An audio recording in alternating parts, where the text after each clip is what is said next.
thanks for checking out my article this month on off-camera lighting systems demystified. So as an add-on to the article, what I wanted to do was just walk you guys through some images that were lit with each of the systems that I was talking about. So we're going to look at a couple of speedlight images, pack and head images, and a couple of monolight images.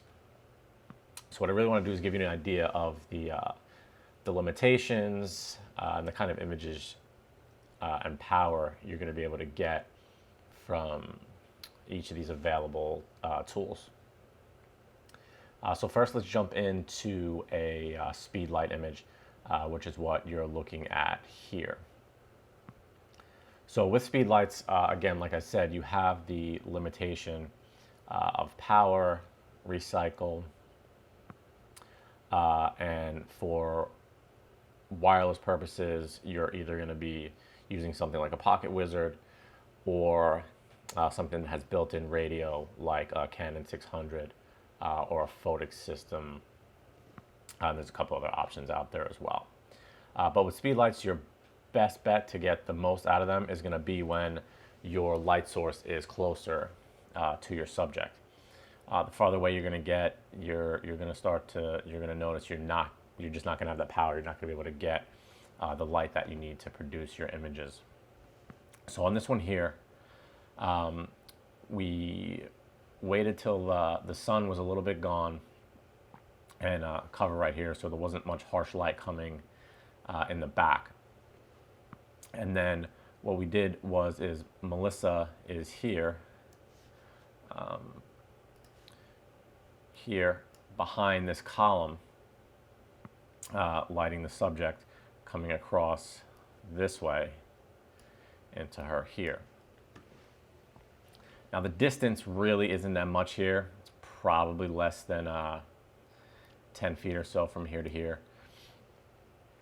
So for this, we were using a Canon 600 radio speed light in ETTL.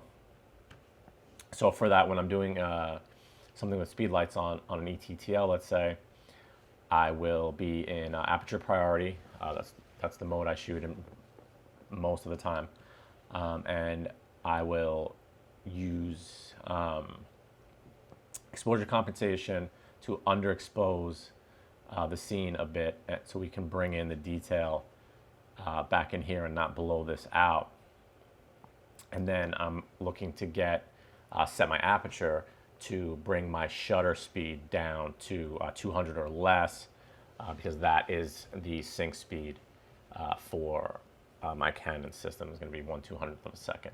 So I want to get to that or lower, get the scene to where we like it, and then use the TTL metering of the camera and flash system to throw in the light that we need.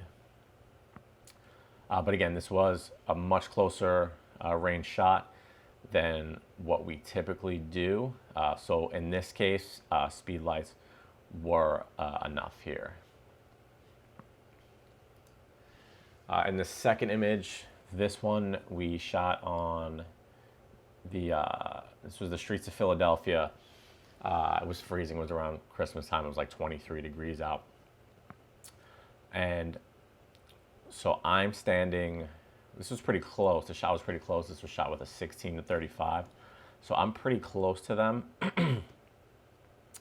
kneeling down back in this direction here. And then Melissa was off on this side again. Speed light again, speed light setup, same Canon 600s coming in from here. She was pretty much right next to me. So again, close to the subject, easily able to get the power we need using that ETTL system again. Let's move on to pack and head. So we're going to start moving to shots where our light source is much farther away from the subject, and where that power is going to start. You're going to start needing that power to kick in. So on this shot, this was our pack and head, our B2 system. We had the sun setting in behind them and kicking the light back through, hitting them from behind. So we wanted to battle that back and even it out. So we exposed for the scene, as always when we're shooting off camera flash. And then we're bringing in our fill, which is in this case the ProPhoto B2 with a 30-degree grid attached. So the grid is gonna help you control your light and control the spill of it and make it more focused. So here our light source was around here, and was actually cloned out of the image a bit, but it was in this area here, coming in from there with my assistant hand holding that. This was a situation where we definitely needed more power. We weren't on max here, but in this situation we had been running around the streets of New York City. Definitely a great situation for a pack and head system like a B2 or a Photox Indra, something more lightweight, something that you can hold up for a significant amount of time and it's really not going to bother you, versus holding something bigger like a B1 or the other monolights out there that are pretty significant in weight. You're really not going to be able to, your assistant's really not going to be able to hold those up for that long. And when you're in a location like this, if you start breaking out light stands or anything like that, the cops are going to come harass you and they're going to shut you down.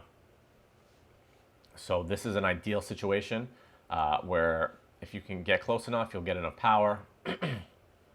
Even if you have to back off a bit, the B2 really hasn't given us any issue power-wise. So we haven't really encountered a situation yet where it hasn't been enough. So that definitely is a great option for pack and heads. Finally, let's move on to a couple of B1 shots. This one here was shot across a lake. Obviously, you can see that. Back here was the landing where we were seated. And 16 to 35 millimeter again, so pretty far away from them. There's no way you're lighting the scene with a speed light at all. Definitely not happening. Melissa was on the dock beside me, right around here.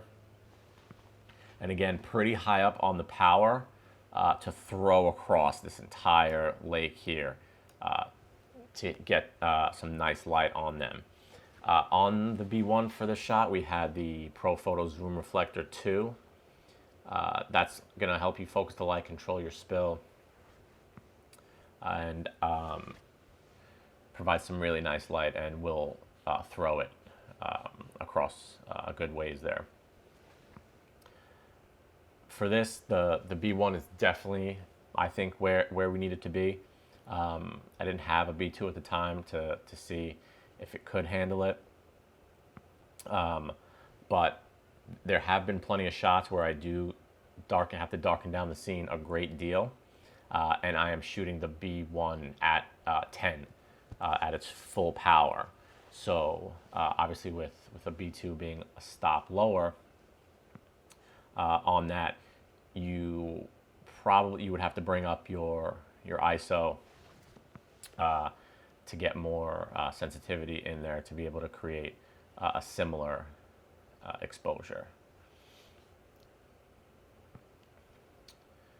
And finally, for this one here, this looks like we were a lot closer than we were. So I'm going to kind of give you an aerial view of this here. So this I just grabbed from Google Images, image search. So let me see. So the subject is here. Okay, I'm shooting from here, 70 to 200. And then Melissa with the B1 was tucked back in there. So you can see this is a pretty significant distance here for throwing light. And again, no issue with it at all hitting them. And I know we were not at full power yet on that, so we did have some room to spare if necessary. So really, it's going to come down to what you're shooting, what your needs are, in a couple of cases, what your budget is, with what you're going to be able to purchase and add to your kit. But great options. Speed lights pretty quickly. You'll find that you're not getting the juice from them. And I don't recommend going into multiple speed light setups where you have like brackets with 4 speed lights on them. Once you start getting into that route, you're pricing yourself over the cost of a packet head system or a monolight system that will give you more power than what you're getting from a more cumbersome speed light setup. So definitely get out there, think about what it is that you're looking to do. That way you're able to make the right decision when you're picking how you're gonna get into a off-camera flash. So I hope you guys enjoyed everything this month, and as always, please feel free to reach out at any time if you guys have any questions, and we'll see you next month. Thanks.